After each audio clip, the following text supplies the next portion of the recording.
G'day everyone, welcome to Indieminers, our first ever episode. We're your hosts, Al and BJ on the other end of Melbourne there.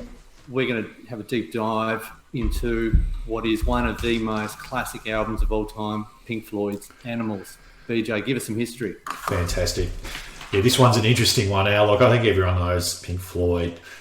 This one, there's such a thing as a big three in terms of Pink Floyd albums. There's Wish You Were Here, Dark Side of the Moon, The Wall. This one fits in between The Wall and Wish You Were Here. It's a little bit underrated.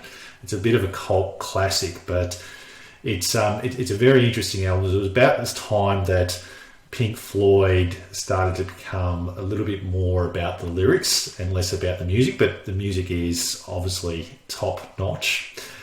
So it is roughly, vaguely about George Orwell's Animal Farm. So basically Roger Waters wrote the most of the music and a lot of the lyrics, and basically describes people as either dogs, pigs, or sheep. So it has got some fairly interesting themes with it. I must admit, it was usually just all about the music for me when I started to listen to this particular album, but obviously over time you become a little bit more familiar with some of the things that he was wanting to discuss. But it was an album that we did listen to quite a bit back in the day.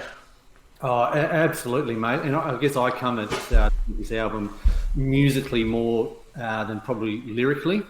And you know, when I was first introduced to this album, I was a bit skeptical, to be honest. When I first looked at one of the songs goes for 18 minutes, I kind of thought, what's this all about? But I mean, for anyone who's heard this album before, when you first hear that guitar solo in Dogs, the second track, you just become hooked. And to be honest, mate, I've been a fan of this album ever since. And I'd say you've got to be in the right kind of mood to listen to it. It's not really a dinner party kind of album, but to me it goes down as one of the all-time classics, and probably one of the most underrated Pink Floyd albums, mate. What do you think? Yeah, probably, because I do speak to a lot of people who tend to like the album, but they are ones who are much more into Pink Floyd than your regular listeners. So I think a lot of people do hold this one in fairly high regard, but it is quite deep. It is very sort of, I guess some of the themes are very deep compared to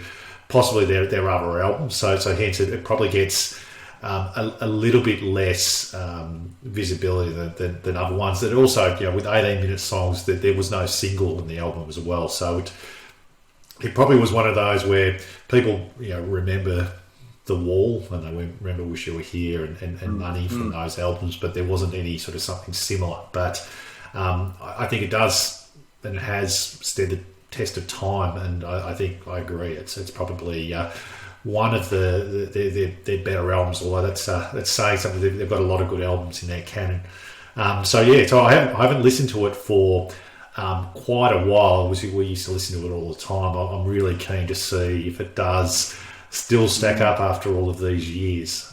So we might give it a listen, shall we? And then we might see how it stacks up, and I guess what we think. Yeah, excellent, mate. Let's get into it.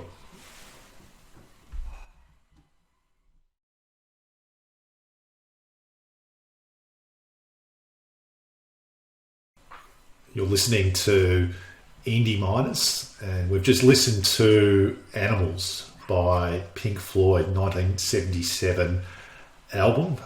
A cult classic, really, one where it is obviously been an interesting listen, hasn't it? Just it has definitely stood the sort of test of time, and I feel like I need to listen to it a little bit more. I think I've missed out just not listening to it as much. Yeah, I agree, mate. I mean, at 44 minutes long with 5 songs, it's more of a concept album. So for those of you who are after the greatest hit or a hit, you're probably not going to find it on this album. But to me, if you're looking at a highlight of a song, it would have to be track number 2, Dogs, which again comes in at 18 minutes with the solo provided by the one and only Dave Gilmour on electric guitar just hitting, and it happens twice. And that, BJ, that was it for me. Like hearing that solo at the kind of 4-minute mark, and then you go through this kind of time warp, which Pink Floyd were famous for, and then the solo kicks in again, and you just go, "That's brilliant." Yeah, what are you, mate? It's actually interesting, that song. Like I was just listening to it, and you realise that Dave Gilmour sings the first verse, and Roger Waters sings the next part of it. But it's such an amazing song. It's got so many good parts, and effectively it repeats, doesn't it? Like it's really in two parts, but. It's funny. I can remember listening to that years ago, and just you're talking to someone, and in the background, and you say, "Oh, by the way, we're listening to the same song." Like it's 20 minutes. Like you feel like it's it probably doesn't go for as long, but it goes for that long, and you don't kind of feel that it drags or anything like that. No, that's right. Yeah. So, highlight of the album, mate. What is it for you that stands the test of time? I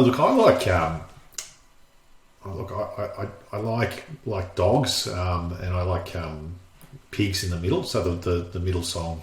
It's funny. Like I was listening to it, and you sort of I don't know if this gets us quite a bit of a mention, but Nick Mason on the drums. I feel like that's his best drumming album. Like it really, especially with dogs. He's such a really good drummer. I think the whole band.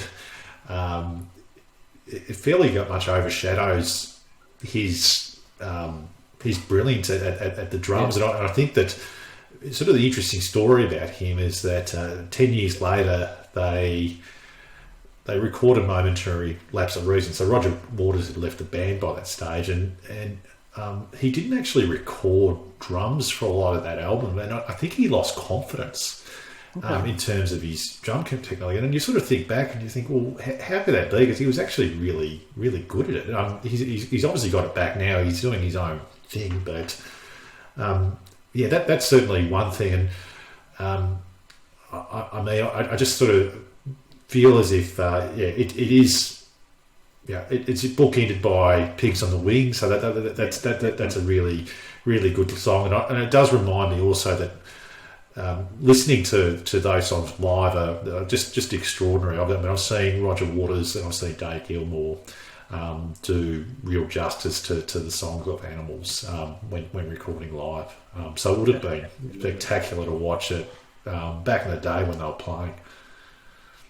Oh, absolutely, mate. And that kind of brings me on to the, I guess, final conversation around the 2021 remastering of Pink Floyd's Animals, which is coming out soon. I'm not sure of an exact date, but I'll be interested, just for our listeners out there, what your equipment is, BJ, what you listen to this album on. So I've got a surround sound system, so I'm really keen to see the new update. So apparently there is going to be a 5.1 remaster of Animals that is in the can. So I think it's existed for 2 years now, but there is some internal squabbling between Dave Gilmour and Roger Waters. It's been happening for years. They're old men, and they just haven't kissed and made up yet. So there's been some things that have been delayed there, but I'm hoping that it will come out in the next little while. I'm really keen to get it going on my surround system to see how it goes. I'm certainly love listening to Wish You Were Here and Dark Side of the Moon on my 5.1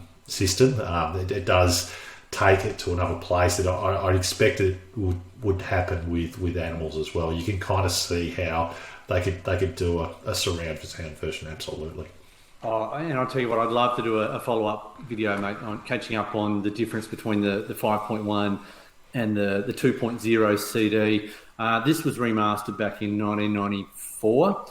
So 17 years on, I'm keen to see what the remastered CD's like to compare, because I'm running a 2.0 system here, some Bowers and Wilkinson speakers, and you notice the difference, the channels, the sounds, the vocals, and as you were saying, the drums before, I really think need a mention, and it sounds fantastic. So any remastering, I'm all for it, mate. Bring it on. And like it's sort of one of those things that are typical with this album. So there was remastering that got done with the so-called big three with The Wall, Wish You Were Here, and Dark Side of the Moon, but it never got done with this album. So I know I'm probably not the only one who's really looking forward to it, but when is going to be another thing. Apparently there was some squabbling over liner notes, so I think Roger Waters went online to say that they couldn't agree on that, so they must have held up the album for that reason. I mean, it's just liner notes. It's like, is that really all important? I don't know. No, that's right. But hopefully one day, we can only hope that it'll come out soon. But it apparently is ready to go. So yeah, great news, mate. And to finish up, we're going to pick one of these songs to be our first ever song on our Indie Miners playlist. It is your CD, your round this week, BJ. What are you going to pick, mate? Look, I think you're going to have to go for Dogs, don't you? So I think what we'll do is we'll put there's live versions out there on YouTube. So we'll put live version of Dogs on as our number one playlist item. How's that sound?